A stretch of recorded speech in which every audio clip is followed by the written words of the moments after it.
What we're going to do today is show you how to make a dragon egg. Haha.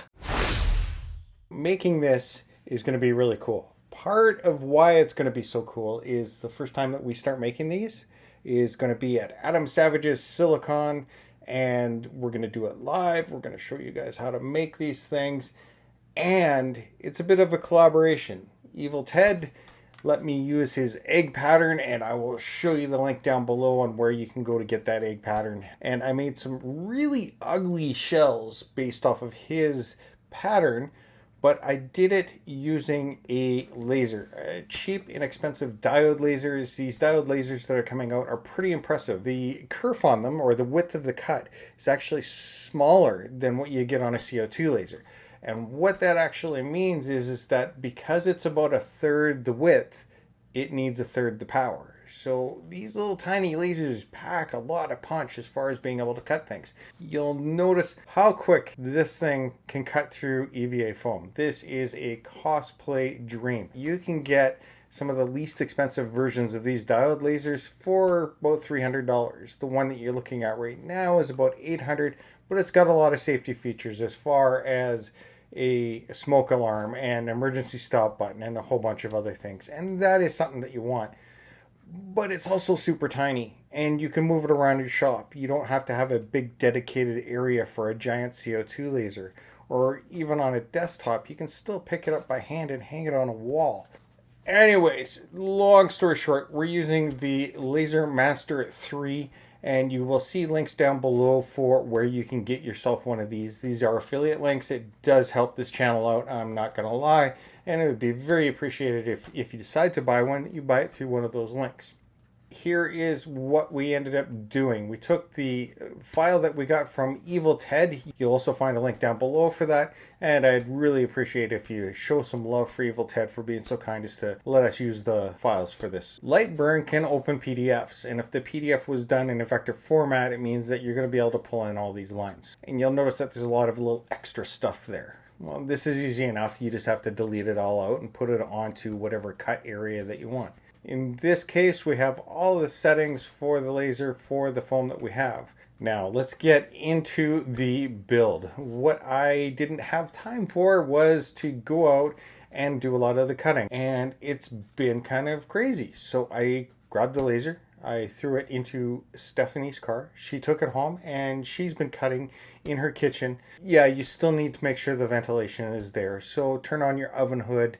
And make sure that windows are open and stuff like that. These things do generate smoke, less smoke than the CO2 lasers, and again, that has a lot to do with the kerf size. I've been raving about these lasers for quite a while, and the thing is that people will probably get tired of it and say, hey, I'm just trying to sell them. And I'll be completely honest, selling a couple definitely helps this channel, but it's far from my main income. So it's more like a tip. So I still want people to understand what it's like from another person's perspective, and this is going to be what Steph thinks about it. Well, apparently this laser job has an inspector here that won't leave me. I ended up spending a good chunk of the day playing around with the Ortur Laser Master 3. It's a very good machine. It's lightweight, very easy to set up. It's also pretty compact.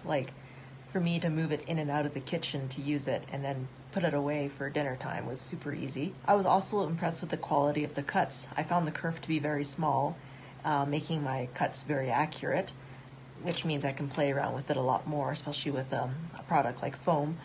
And it is so fast. I don't think I've used a faster laser for something that's at this price point.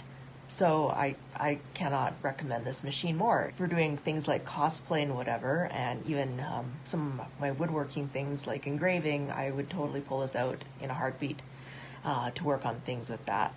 Now we have the pieces. We're going to use the contact cement thing where you glue up the edges. I find that with laser cut edges, it's usually good to rough up the edges with some sandpaper. And then after that, you add the glue. Now you'll notice that there's registration marks. The registration marks are on the outside of the egg, but in this case, because we're covering it, it really doesn't matter. And this is also why this is probably one of the sloppiest builds I've ever done. It is a disgusting glue up. In fact, these things are ugly as hell. But we're covering at dragon scale, so it doesn't matter that much. Now, we can knit my scale stuff together.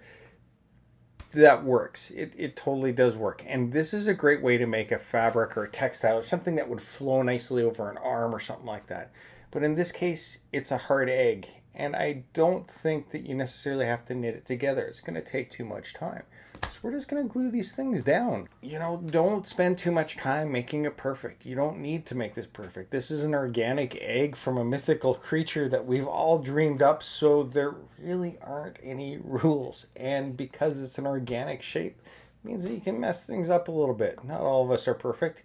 You know, not everybody can be this beautiful. I think that point is kind of made right there, don't you? Ah! You've got an egg. Next is you're going to paint it up, but we're not going to do that because we're going to run out of time on this, and I'm pretty sure most of you know how to paint. In fact, if you don't know how to paint, I know this amazing channel you should go and check out. Evil Ted. Ted will show you how to paint stuff like this far better than I can. I'm really good at making things move. I'm making things like CNC machines do what I want them to. I'm not the best at painting. Ted, however, wow. Go check his channel out. Again, the links are down below. Thank you for watching. Hit subscribe. You will find links for the laser down below. You'll find links for Ted and the egg files down below. That's all I got for you. And I hope to see you at Adam Savage's Silicon in 2022. It's going to be a couple of days. I'm so excited. The lineup is insane. You got to go and check it out. Talk to you guys later.